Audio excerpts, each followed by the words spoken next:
Good afternoon everyone. Magandang hapon po sa ating lahat. So, ayan, mainit na po dito sa Israel. So, sagutin lang natin mga kapatid yung may nag-comment kasi sa akin na ang Israel daw ay sis.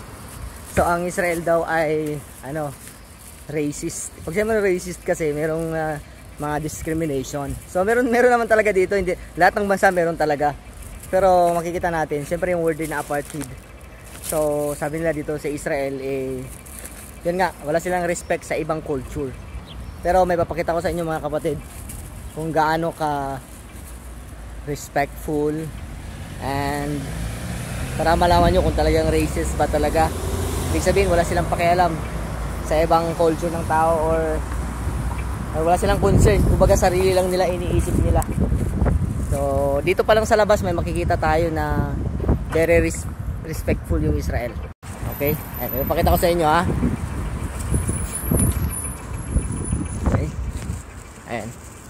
Tata nyo yan. Okay. Ayan na natin.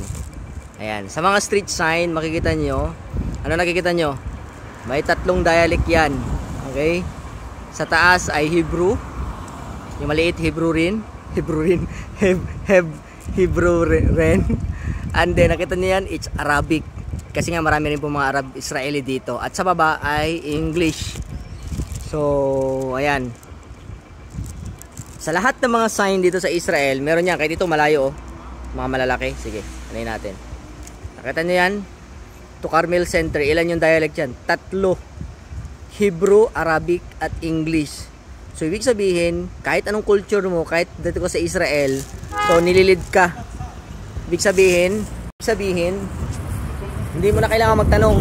Yes, may time na pwede kang magtanong, pero yung mga sign, maintindihan mo kasi sinulat sa 3 dialect, which is, yan yung mga pinaka-common na dialect dito sa Israel. Hebrew, Arabic. Siyempre, pag hindi mo alam yung dalawa, English.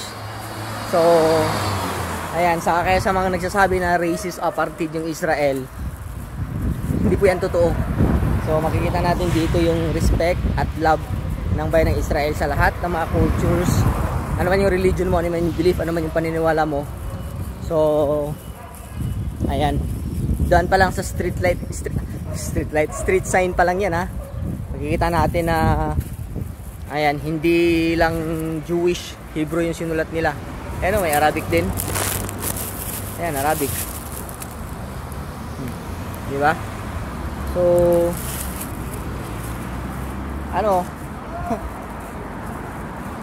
hindi ka mawawala dito. Hindi ka kaya sa ibang lugar na kung ano yung dialect, yun lang talaga, di ba? Pero dito sa Israel, hindi.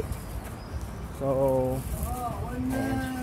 Lahat ng mga traffic lights dito, traffic signs, and mga streets ay sinulat sa 3. So, ayan mga kapatid. Sinagot lang natin yung comment na daw racist yung Israel. Pero it's not true. Kasi nga mga payapa or may freedom kami dito, malaya, to express our belief, to worship, and to enjoy the beauty of Israel. Okay? So ayan, hanggang sa muli. Paalam!